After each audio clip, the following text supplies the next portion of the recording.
Ponyfans.com here with defensive coordinator Tom Mason. And Coach, this is the second time this year you're going to face a team that runs at least a version of the triple option offense. How is Army's triple option different from Navy's? Well, they're a little different in the fact that they don't have the double slot formation. What they do is they put a guy in the backfield, so there'll be two backs in the backfield, and then they've got a guy that they motion back and forth to create the pitch back or the lead back in the option. And, you know, really it's the same plays, but it's just different formations to get to the same plays. And really that's the main difference between them and Navy.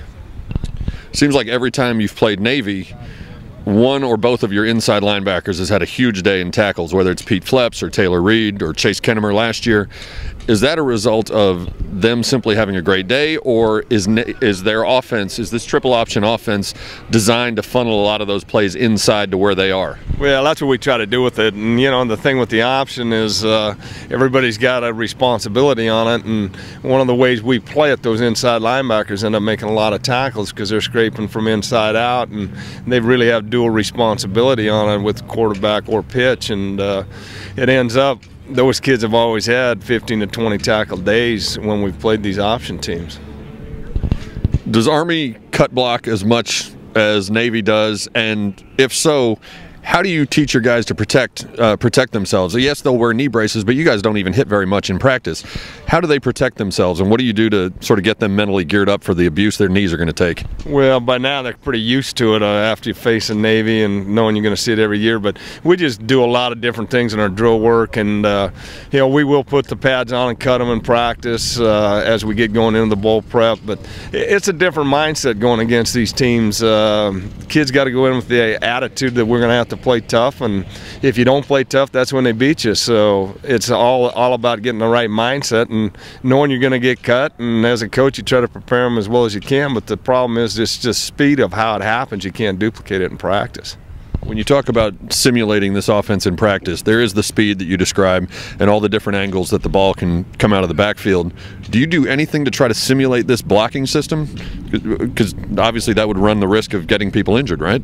Yeah, you try to be as conservative with it as you can, but sometimes you just got to go with it. And one of the things that people don't realize against this is when you go the first series of the game or the first two series of the game, it's more acclimatization for the kids. It's getting used to the speed of it, and then you settle in and you're usually okay against it. So it takes a couple of series because you just can't do it in practice. It's too dangerous. You're going to lose a lot of guys, and that's just one of the pitfalls of playing these triple option football teams.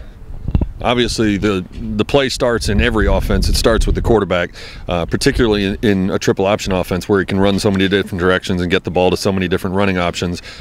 Trent Steelman, Army's quarterback, how is he different from Navy's quarterback, Ricky Dobbs, and how does your preparation to defend that different? Yeah, they're pretty similar in a lot of ways, but the one thing, he hasn't ran it as much as the Navy quarterback. That Navy quarterback was pretty special. He's one of the probably, if not the top option quarterback in the country, where the Army kid's just learning how to run it. You see him fumble the ball a lot more than Navy does. Doesn't seem to be as big a threat when he gets on your perimeter like the kid from Navy, but you know, he's still a real efficient kid. They run that thing, probably run 100 plays a practice with it, and you'll see as he gets later in the year, he gets better and better at it. So again, it's just they're real similar. He's just not as experienced as a kid from Navy. Preparing to face teams with more diverse passing offenses, you often talk about the different angles that you're going to try to put in, blitzing from different angles, that kind of thing. Against a team like this that runs the majority of the time, how creative can you be as the defensive coordinator when you're drawing up a game plan? You can't get real creative. You gotta. It's all assignment football: dive, quarterback, pitch. You're going to be able to do maybe 2 or 3 things to show them a different look, but it's going to be real vanilla. In fact, it's boring as a coordinator to work against this stuff because you can't come up with different things. You can blitz them at times if you get them in the right down and distance situation, but you got to be real careful or they can make you pay for it. So, you know, it's a simple game plan, and it's all about execution. It's not about schemes.